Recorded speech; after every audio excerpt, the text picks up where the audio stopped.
You are now listening to the Vegan Stuff podcast with Caavakushi. Hosting this podcast today are our two AI hosts, Sam and Kim. If you simply can't get enough of us, go to caavakushi.com and sign up for our vegan newsletter and get our free 7-day high-protein vegan meal plan. And we also have some good news. We will be releasing our first ever cookbook pretty soon, so stay tuned. Hey, don't forget to follow us on our socials too.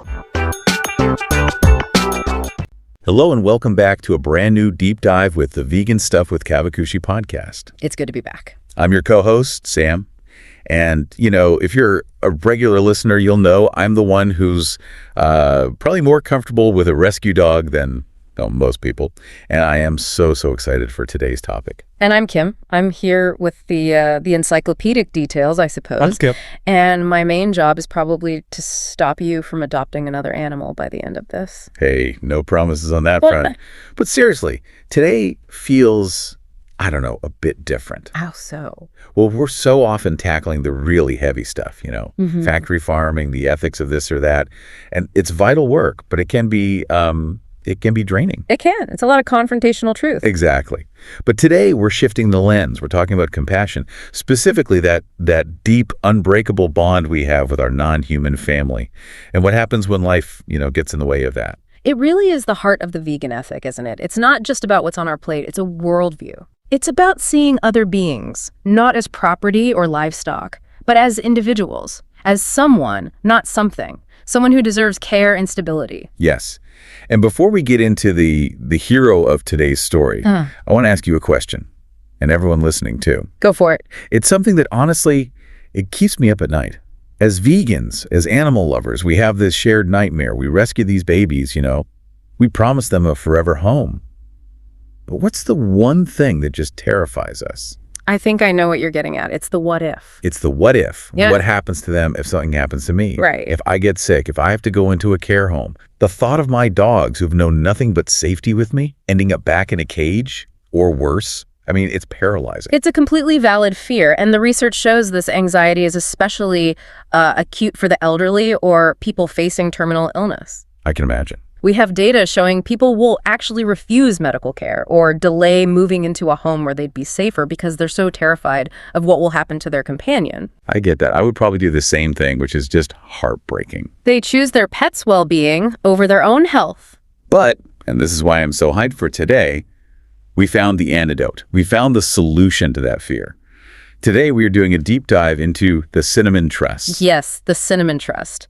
And for our international listeners, just to be clear, this is a UK-based organization. For now. Maybe we can inspire a global movement. Maybe, but they are unique. They're the only national charity in the UK that is specifically for the elderly, the terminally ill, and their animals. They're absolute game changers. I was reading through the source material you sent, and I was welling up. It just restores your faith in people. Well, their mission statement is incredibly clear. It's to make sure that no one, absolutely no one, has to go through the pain of being separated from their companion just because they need a bit of help. That is so huge because the system, the social care system, it just treats pets like furniture. That's a good way of putting it. Oh, you're moving into a nursing home. Well, sell the sofa, get rid of the cat. And the Cinnamon Trust just steps in and says, no, stop. This relationship is vital. It's essential, and we're going to protect it. They're the safety net that nobody else provides. Exactly. The bridge that keeps that family together. I guess you could say this episode is going to be, a little sweet and spicy, like cinnamon. Oh, Sam, please don't. Or maybe positively life-changing. Okay, I walked right into that one. I'll give you that. But it's life-changing stuff. Right. And to really get how they do it, we have to go back to the start, right? They do. Because the philosophy here isn't, some corporate mission statement. It's deeply personal. It started with one woman. Okay, so let's get into the history. It was founded back in 1985 by a woman named Mrs. Avril Jarvis. She has an MBE, actually. And the name, the Cinnamon Trust, it's not random. It's named after a pet, isn't it? It is. Her own corgi, Cinnamon. I love that. A legacy for a corgi. Cinnamon passed away at the grand old age of 17, right as the charity was being formed.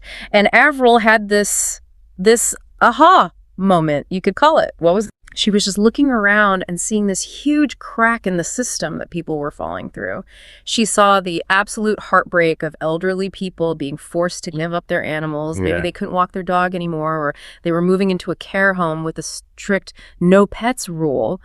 And it was just devastating for them. It's so cruel. You're taking away their main source of comfort right when they're at their most vulnerable. Precisely. The one thing that brings them joy.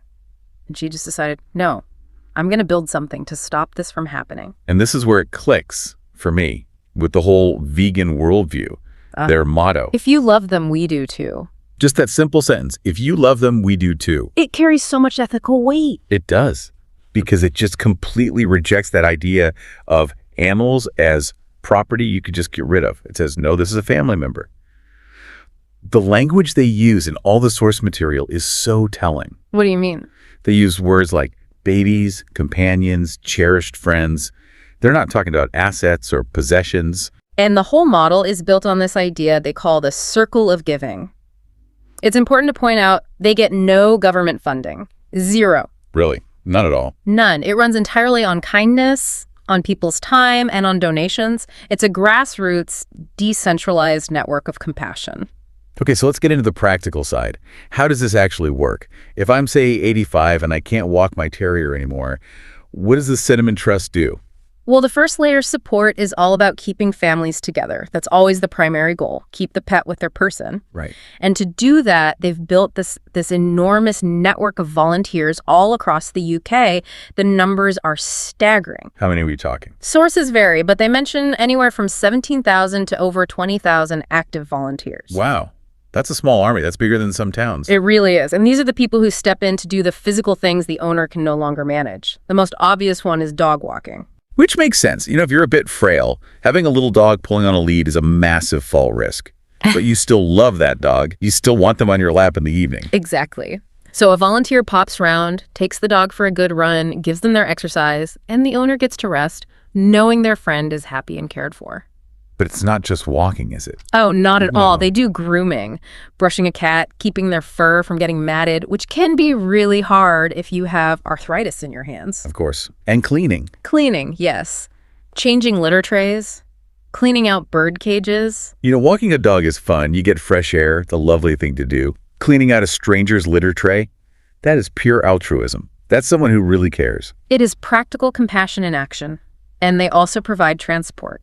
If an owner can no longer drive, a volunteer will take the pet to the vet for them. That's amazing. And the thing I loved, which was in the FAQs on their site, is how inclusive they are with species. It is not just cats and dogs. No, absolutely not. The trust is very explicit. They help any companion animal. I saw the list and I actually let out a little cheer. Hamsters, budgies, fun. But then it got better. Horses. Horses, yes. Alpacas. Alpacas. Yeah. If you are terminally ill and your best friend is an alpaca, the Cinnamon Trust will find a way to help you care for it. I just had this brilliant image of a volunteer signing up, thinking they'll walk a nice Labrador, and they get the call, "Hi, can you pop over to Cornwall and groom an alpaca?" Alpaca my bags. I'm going volunteering. There it is. I knew you had it in you. But that inclusiveness is so important from a vegan standpoint. It is. We know a bond with a rescued chicken or a horse is just as deep and just as valid as a bond with a dog.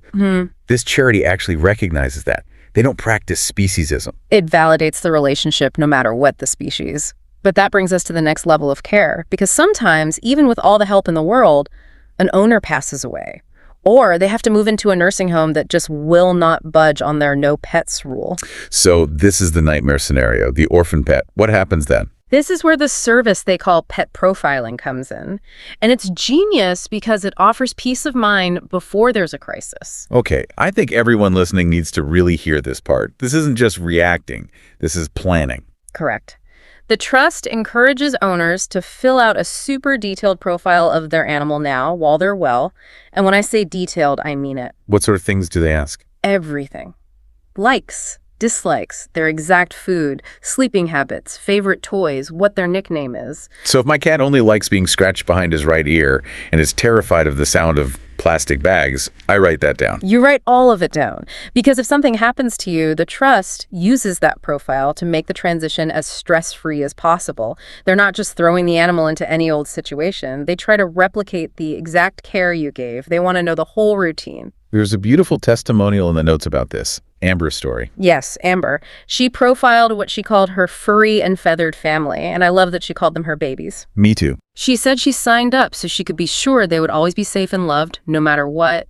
It just took away that constant background worry. And the other one that really got me was Joan and her dog, Kai. Huh. Because it deals with the reality of senior pets and medical issues. That's such a critical point. Kai, the dog, had a condition called fibrotic myopathy. Which sounds pretty serious. It is. It's a muscle condition. It affects their mobility. And Joan was terrified.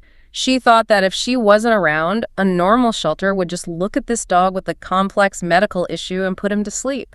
Which, let's be honest, happens. It happens all the time. They'd see him as unadoptable, too much cost, too much effort. Older dogs, sick dogs. Yeah. They're always the first on the list to be euthanized when shelters are full. It's a horrible reality. But the Cinnamon Trust gave Joan a guarantee, a promise. They would care for Kai. And this is all part of their forever foster promise. This is the real game changer. I need everyone to lean in for this bit.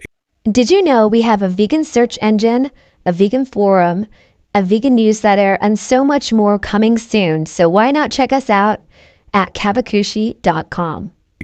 Explain Forever Foster, because it is so radically different from anything else. So when an owner passes away, their animal becomes a cinnamon pet. The trust then places them with one of their volunteer fosterers. But here's the absolute golden rule. They never, ever use kennels or catteries. Never. Not even for a night. Never. Their belief is that these animals have already suffered a massive trauma losing their human.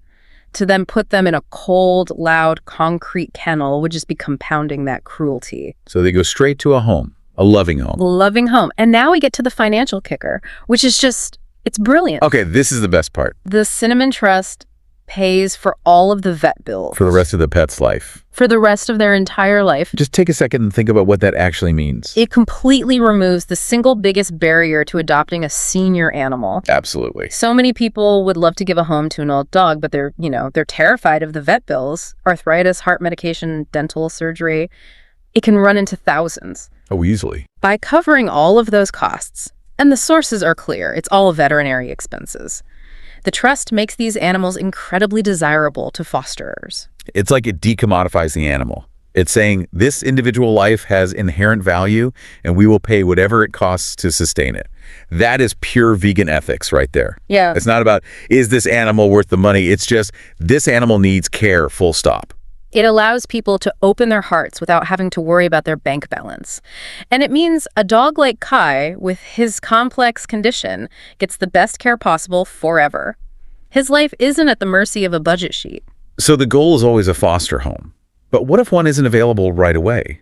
Or what if an animal has needs that are just too complex for a standard home? Do they break the no kennel rule then? Nope, they stick to it. Yeah. If a foster home isn't the right fit, the pets go to one of their 2 specialized sanctuaries, and Sam calling them sanctuaries almost undersells them.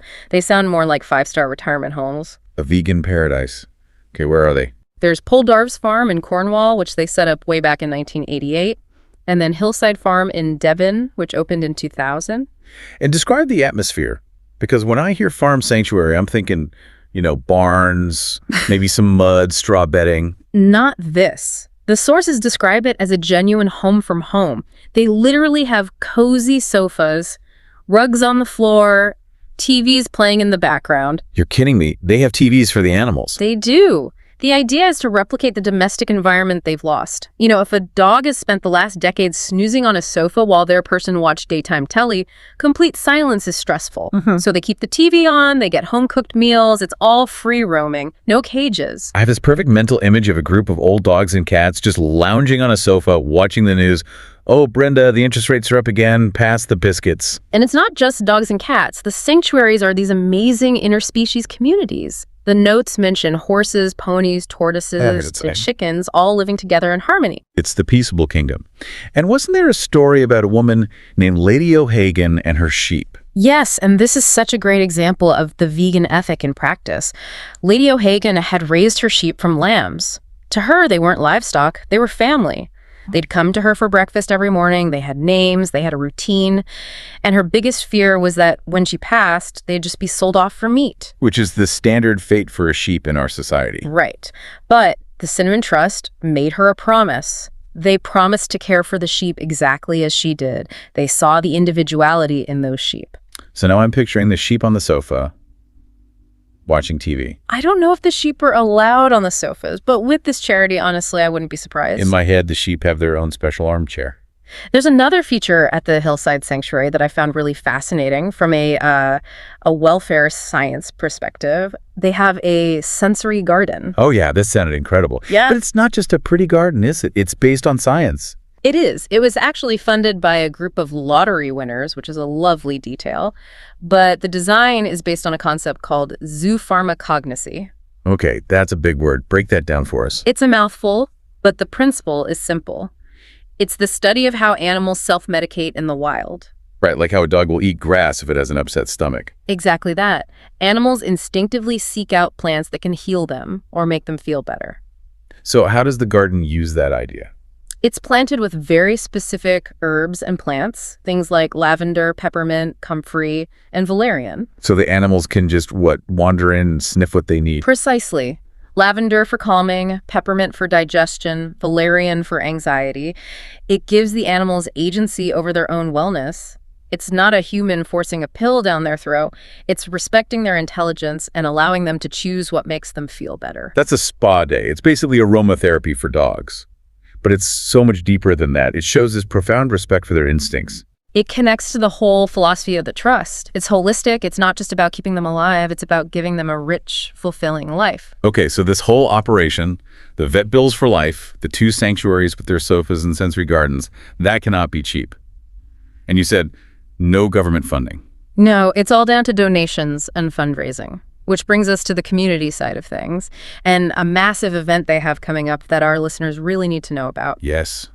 Get your diaries out, everyone. The event is called the Big Walk, and the next one is scheduled for Monday, May 4th, 2026. May the 4th be with you and your rescue dog. I knew you were going to say that. It's a bank holiday Monday here in the UK. So what exactly is the Big Walk? It's basically a huge nationwide sponsored dog walk. It's a celebration. You can do it on your own or join up with a local group of volunteers and supporters. And it raises money, obviously, but I read there are goodie bags involved. Yes. There are goodie bags and special bandanas for the dogs. The whole vibe is meant to be one of excitement and purpose, a day to celebrate the bond.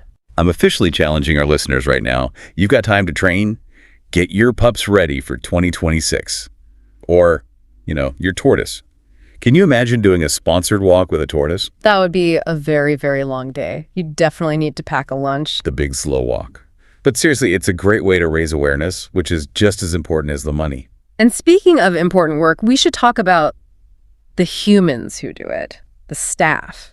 Because working in this sector, dealing with terminal illness and grief every day is incredibly demanding. Oh, absolutely. Compassion fatigue is a huge issue. You're constantly dealing with loss. But the Cinnamon Trust seems to be getting this right, too. They were recognized by the Sunday Times as a best place to work in both 2024 and 2025. Wow. For a charity, which is often a very stressful sector, that's amazing. It gets better. In 2025, they were named one of the world's happiest workplaces. That's based on direct employee feedback. That makes me so happy to hear. It means the circle of kindness isn't just for the animals, it includes the staff. Well, the source notes say they have dedicated mental health first aiders and proper wellness programs. They understand that taking those difficult calls is a heavy burden, and they support their team through it. Which means the team can give better support to the owners and the pets. It's all connected. You can't pour from an empty cup. Exactly. So if you're listening to this and thinking, I have to be part of this, there are a few ways to get involved. Okay, let's bring it down. Who can volunteer? Do I need to be a vet or have special skills? Nope. No special qualifications needed. They want it to be accessible. So pretty much anyone in the UK can volunteer. What about age? The general rule is you need to be 16 or over to volunteer on your own. But, and I love this part, for any parents listening, under 16s can volunteer as long as they're with a parent. That is such a fantastic way to raise compassionate kids. Isn't it? Take your teenager out to walk a dog for an elderly neighbor. You're teaching them about community, about animal care, and about respecting our elders. It's a perfect lesson. It really is. And the trust even removes the financial barriers for volunteers. You can claim your fuel and travel expenses. So that's crucial. It means if you're on a tight budget but you have time to give, you're not left out of pocket for your kindness. They really have thought of everything to make it as easy as possible for people to help. It seems that way. And the impact, the numbers just speak for themselves. Okay, hit us with the stats. What did the last year in review, 2024 to 2025, look like? In that single year, they assisted over 156,000 pet owners. Wow, that's 156,000 people who got to keep their best friend, who didn't have that extra layer of stress. They helped over 158,000 companion animals, and as of right now, there are over 100,030 forever foster pets being supported by the trust. Over 1,000 animals living their absolute best lives in loving homes with all their medical bills paid. That is a colossal achievement. It is. And just think, every single one of those 156,000 owners is a person who didn't have to suffer that heartbreak. It's preventing trauma on a systemic scale. It's incredible. We spend so much time on this show looking at the dark side of how animals are treated, and it can be so depressing. It can. But a deep dive like this into the Cinnamon Trust, it's just a beacon of light. It shows what we're capable of when we actually extend our circle of compassion properly. It validates that bond. It says that the relationship between an elderly person and their cat isn't trivial. It is vital. It is life-sustaining. And it's a model I honestly wish existed in every single country. So if you're listening to this, yeah, get involved. If you're in the UK, the website is cinnamon.org.uk. Please go and have a look. Check out the volunteering section. Even if you can only walk a dog once a week, it will make a world of difference to someone. Or donate if you can. As we said, those vet bills for life. Yeah. That money has come from somewhere. It's the lifeblood. And maybe the most important thing you can do is just spread the word. We all have an elderly neighbor or know someone who's unwell.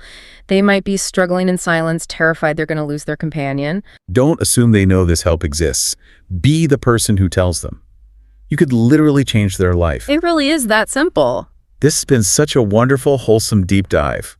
I feel like my heart has grown 3 sizes. It's just a beautiful reminder that veganism isn't only a diet. It's a philosophy of care that should extend to everyone, human and non-human, right to the very end of life. Absolutely. The Cinnamon Trust is the best of us. Caring for the vulnerable, whether they've got 2 legs or 4. Or they bleat. Or they bleat.